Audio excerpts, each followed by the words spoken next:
What you want?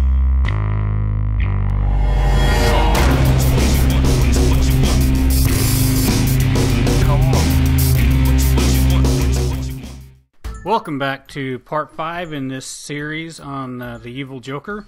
We're going to push on today with more detail work to our guy here. So the first thing I was wanting to do was make this mouth a little deeper and give it some more true detail. That way if anyone were to look inside, it really had an open mouth to it. So as you see here, all we did was trace out a line on the inside of the mouth, and that line was just to give us a guide on what we're going to cut out of here so we can add some depth into this. Once you've cut all the way around, just remove that piece of mache and then reach in and start digging out some of the newspaper so we've got some space to work with. As well, once we get done with that, we're going to come in here and cut down into the mouth a little bit further so we can open this up and actually push it back. Once we get it opened up, you have to remove some more paper and get that out of the way so we can push that piece back down. Now that we got that piece rearranged, we're going to come back in here with some masking tape and just tape up the inside here to give us a base so we can reapply some mache to this with our new structure we have here.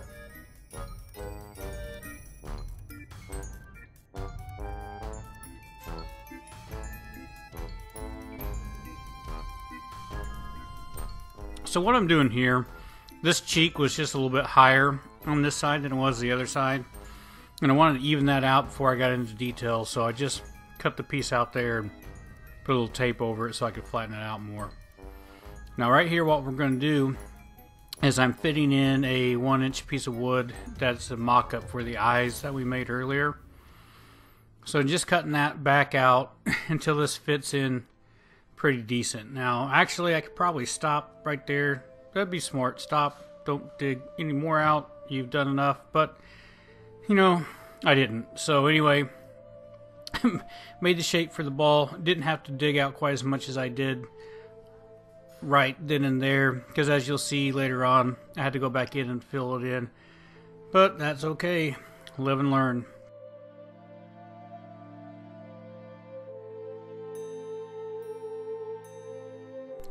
Now once I got the area cut out that I thought I needed, I just went back in on the eyes just like I did with the mouth there. Came back in with some masking tape to create a backing like we did before. Now once both eyes had a backing in them, then all I did from that point on was go back and apply paper mache in these areas to cover up the tape and adhere everything to the structure that we have. So all you're seeing here is just a little bit of mache work, getting these eyes mached back in and getting that cheek mached back into place, and then coming back in and applying paper mache into the mouth itself.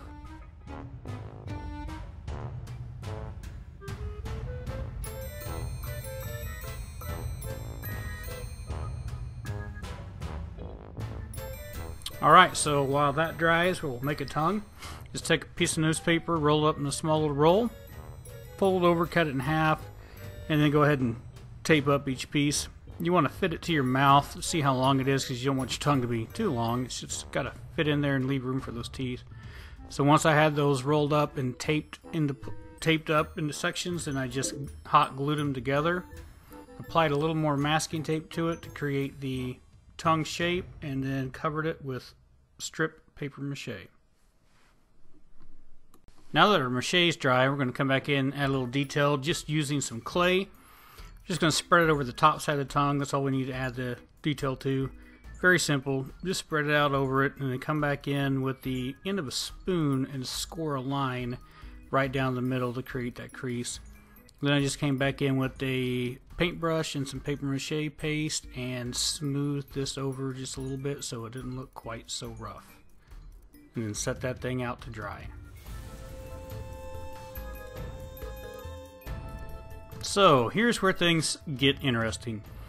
If you look back at the reference picture, you could really see the tendon or muscle structure from the neck coming down really protrudes. I want to create that same look, and I had some different ideas in my head. And I'm always wanting to try something new. So what I did was took some cotton balls, pulled those cotton balls out, and dipped them straight into the mache paste, and then applied them to the armature. I've seen this done with latex, but I've never seen it done with mache paste, and I figured you could do it, so I was going to give it a try. So far, it's not too bad. Other than that, what you see here is I just came back in with some clay because I felt like some of the muscle structure was off. I needed a little more. So I just grabbed some paper clay and started adding some structure back to it and smoothing it back over again.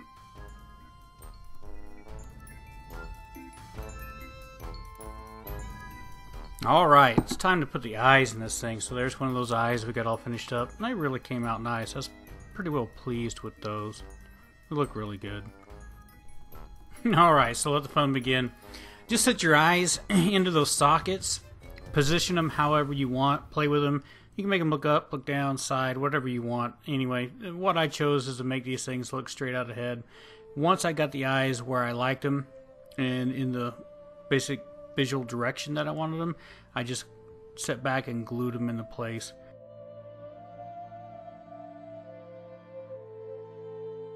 So while those eyes are drying up, I decided I'd make a better transition from the jawline to the neck. And then using that cotton ball again with mache paste, just came back in and started laying out some structure from the jawline to the neck itself. Now before I start adding any eyelids to this, I figured I should probably be safe and go back in and stuff some newspaper back behind the eyes so they wouldn't kind of break loose and sink in while I was working on it. And then using the cotton ball has really been liking that. So I was using the cotton balls here to fill in the space right there and then come back in and start making eyelids with them. They're great as far as putting them on to make eyelids. I really enjoy the way they come out and look. The cotton ball technique or whatever has really intrigued me on this project, so I've just kind of been pushing the limits with it to see what we could do, and I'm going to use it more as this project goes on just to see how it turns out.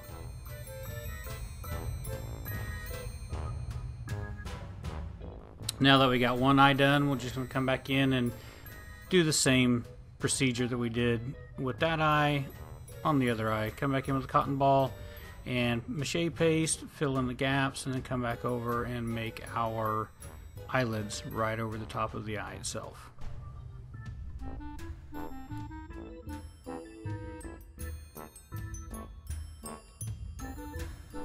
Now once all that set up and dried and I was looking at this thing, I really came to realize that this eyebrow on this side, or this ridge on this side, was, you know, sunk in quite a bit further than the other side. It wasn't even, so just coming in with some clay, trying to clean this up a little bit and bring it out to match the other side.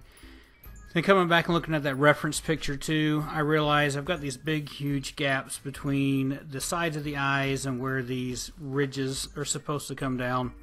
So just playing with clay over and over again, putting it into place, repositioning it, changing it until I got back with this brow look that I liked and was closer to what the picture looked like.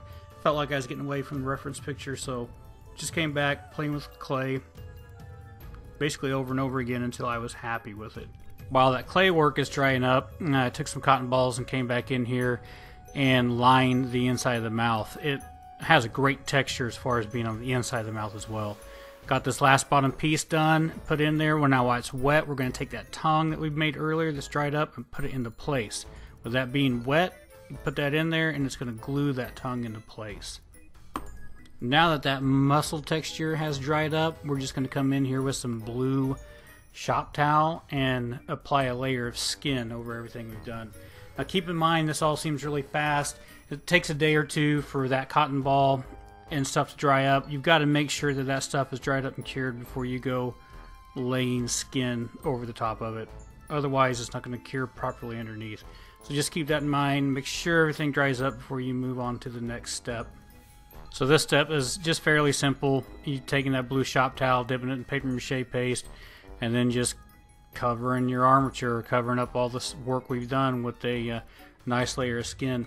This stuff, after it dries out and tightens up, it really does. It looks good and it has a decent skin texture to it. I've used it before and it works well. Now moving back to the mouth. Before we can do teeth or anything like that, we've got to get this mouth detailed and painted on the inside. So the first thing we did was just put a layer of black latex paint to the inside of it. Now while that paint is drying, then we're going to take the opportunity right now to go ahead and glue those ears that we made previously onto the head itself. So just visually gauging it, seeing where it's about right or looks good to you, just take some hot glue and glue them into place. Pretty easy. Here we are. I just can't leave well enough alone. I didn't like the dip between the chest muscles so much, so coming back in with that cotton ball, I decided I was going to fill that in. As well as I was playing around with this stuff, I got the idea, was just wondering what the texture would be like if I skinned it with a cotton ball. So you can see what the skin texture looks like with the blue paper towel, which it really does. It looks good. But on this project, just one idea after the other I'm getting hit with and just giving it a try. So hang on, guys, because we're going to skin this thing with these cotton balls and we're going to test out and see how it looks.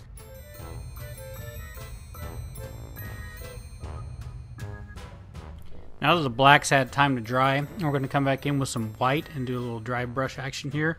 Won't take long for that to dry up, and then we're going to come back in with a little bit of red paint like what you see here. We're also going to take a little bit of water that we're going to mix with it. So we're going to take our paints, mix them, create a wash, and then just come in here real quick and do a red wash on the inside of this mouth.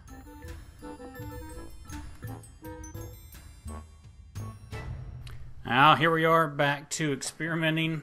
Like I said before, I decided I was going to skin this thing with the cotton balls and paper mache paste. It has a pretty neat texture, which is a little bit different than what that paper towel comes out. Kind of liked it, so I just decided I would go with it. I know I wasted time, and I know I've already skinned this, but this type of thing happens. You might be in the middle of a project and get an idea and go with it. That's the great thing about mache and art, is when things come to you, you just give it a try. So here we are. This technique, what I was doing was just taking a paintbrush, putting down some mache paste, and then pulling the cotton balls apart and spreading them out, putting them to the armature, and then coming back over with some more mache paste on the brush and brushing it out. Just did this one piece at a time, using my brush to kind of move it around and smooth it out. It has a really neat look to it right here, as you can see while it's wet. That's what really turned me on with it and decided to go along further with it. But as it dries up, it really shrinks and the texture changes. So I'm not really sure how this is going to come out. But I've committed to it, so we're going to do it. We're going to see how it turns out. This may be great. It may be the worst thing I've ever done. But you guys are going to find out. You can see here in this clip, I had already covered that side over there and it dried up, so it's got a little bit of different look to it than it was when it was wet. Right now it's brand new to me how this is working and reacting, so I'm just playing around with it more and more. By the time I'm done with this Joker, I think I'll have a pretty good hand on how this cotton ball mache paste or this cotton ball paper mache is going to work out. It's really kind of a neat look. The way it's drying out and looking right now, I think it would make a great zombie skin. So we're all going to find out together how this thing turns out. So real quick, here we are to end this fifth piece on this tutorial for the Joker. You guys can see I went ahead and skinned all the front of this, all down the sides, underneath the neck as well. And then I also did some work on the back here. I was kind of changing the muscle structure up. I'm going to come back in. You guys will see it on the next video. I'm going to change this up a little bit with just the cotton balls themselves and change it around. Anyway, for you guys out there who are doing this or doing it along with you, you can judge this how you want. If you guys just want to skin it with the paper towels, do that. You get all your muscle structure underneath and come back in through the paper towel and skin it that way. It's a good look. It will work and it looks nice, especially when it's painted up. However, this is just one of those things, new idea, trying something new. So I'm going to continue on skinning it like this, and we'll see how it turns out at the end. I really don't know. I haven't done anything like this before, so I'm just giving it a try, see how it turns out. And the only other thing I wanted to point out real quick to you guys, I know the video kind of jumps around from, hey, we're working on the mouth, now we're working on this, now we're back to the mouth again. The only reason for that is for me to detail anything else out on the face more, I have to have all these teeth in here and in place before I can really start skinning this and bringing in details towards the nose and things like that. But in order for me to put these teeth in here, we have to go ahead and detail out the inside of the mouth first. That's all got to get done. It's got to get painted, it's got to get sealed, it's got to get finished out inside here first, because once you put these teeth in, you're not going to be able to reach back in here and do any of your detail work. So that's the hardest thing with doing any project with an open mouth. It was just like when I did the wolf. Anything with an open mouth, you've got to finish out the mouth first before you can do anything from the outside. Otherwise, you're not going to get in there and get any of that detail paint done. Nothing's going to get done, and if it's going to go outside, more than likely you're not going to get it properly sealed in there to keep the weather out of it. So that's the reason. I'd work, paint something in here, come on the outside, do some more work down in here where that dried up, and then just bounce it back and forth, taking advantage of time in a day. That way I can move along with the project. So that's why the video jumped around. That's why things were going on. Trying to finish out the detail work first in here so we can move on. Now that we're to this point, we're skinned. I'm pretty happy with the way the skinning is. I'm going to do some more work here, bring this back out because I feel like I lost some of the detail. We're going to skin that out. In the next section, I'm going to go ahead and get the teeth put in on this. You're going to see that. And then I'm going to do detail work on the face. We're really going to finish this up pretty close to being done in this next segment. And we're going to go ahead and detail this out more using this cotton ball technique on the face to the detail in the skin, to blend in these ears, to add more detail there, and to add detail in here and the nose. The only thing I'm not going to do this on is when I create the actual hat. We're going to add some more up in the top side here. And then when I come in over the hat, what I'm going to do more than likely is a cloth mache over the top of that. I like the texture, I like the way it looks. So pretty close to being done. Glad you guys are hanging in there. I know it's quite a few videos on this one, but it'll be worth it in the end. It's going to be very, very cool. And if you're going along and making this too, have at it. You're going to have an awesome prop when you're done. You're going to be happy with it. Again, guys, thanks for watching, and I'll see you on the next tutorial. What you want?